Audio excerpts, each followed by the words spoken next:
Hello everyone, welcome back to my channel. কেমন আছেন সবাই? আশা করি সবাই বেশ ভালো আছেন, আমিও অনেক ভালো আছি।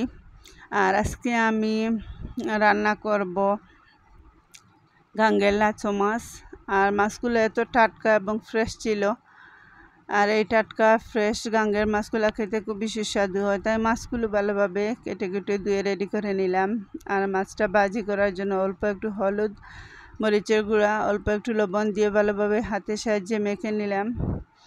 আর এই লাচো মাছগুলো হালকা একটু ভেজে নিলে তারপর রান্না করলে খেতে খুবই ভালো লাগে।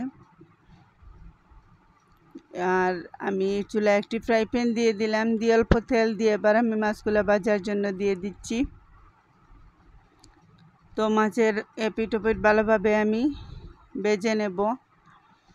আর এই মাছগুলো মূলত একটু মাখা মাখা ঝোল দিয়ে রান্না করলে খেতে খুবই ভালো লাগে। আর টাটকা মাছ, ছোটো মাছ খাওয়ার স্বাদটাই তো আর অন্যরকম, তাই আমি একটু মাখা মাখা ঝোল দিয়ে আজকের এই লাচো মাছগুলো ভুনা করব। আর দেখতে পাচ্ছেন আমার মাছগুলো ভালোভাবে ভাজা হয়ে আসছে, তাই ফ্রাই প্যানে আবারও আমি পরিমাণ মতো তেল দিয়ে দিলাম। তেলটা গরম হয়ে এলে আমি পেঁয়াজ বাটা দিয়ে দিলাম, দিয়ে পেঁয়াজটাকে ভালো করে একটু ভেজে নেব এবং স্বাদ অনুযায়ী লবণটাও দিয়ে দেব।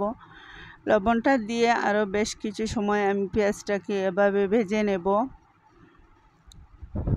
পেঁয়াজটা যখন ভাজা হয়ে আসবে তখন আমি একে একে বাকি সব মশলাগুলো দিয়ে দেব। এবার আমি হলুদের গুঁড়া দিয়ে দিলাম, দিয়ে একটু নেড়ে চেড়ে দেব।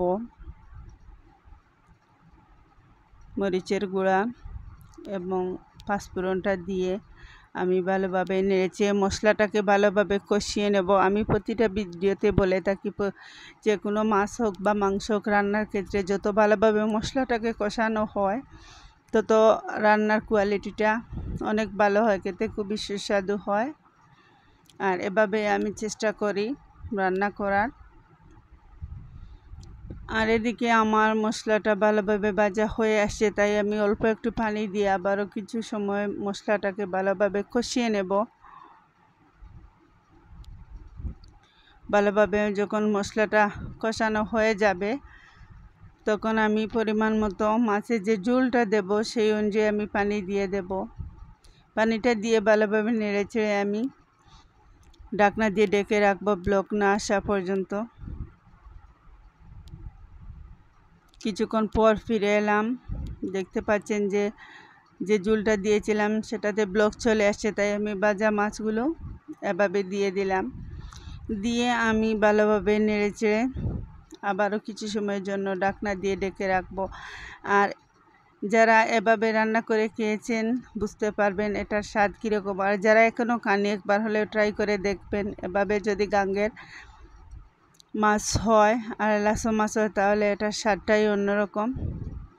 আর আপনাদের সাথে কথা বলতে বলতে আমার মাছ রান্নাটা কমপ্লিট হয়ে এলো, তাই আমি ধনেপাতা দিয়ে দিলাম। আর আজকের রেসিপি যদি আপনাদের ভালো লেগে থাকে তাহলে প্লিজ লাইক, কমেন্ট এবং সাবস্ক্রাইব করতে ভুলবেন না। সবাই আমার পাশে থাকবেন, আমাকে সাপোর্ট করবেন। আপনাদের ভালোবাসা পেলে আমি এগিয়ে যেতে পারবো।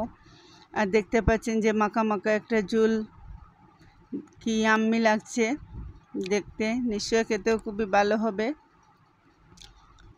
সবাই একবার হলেও ট্রাই করবেন। সবাই ভালো থাকবেন, সুস্থ থাকবেন। আল্লাহ হাফেজ।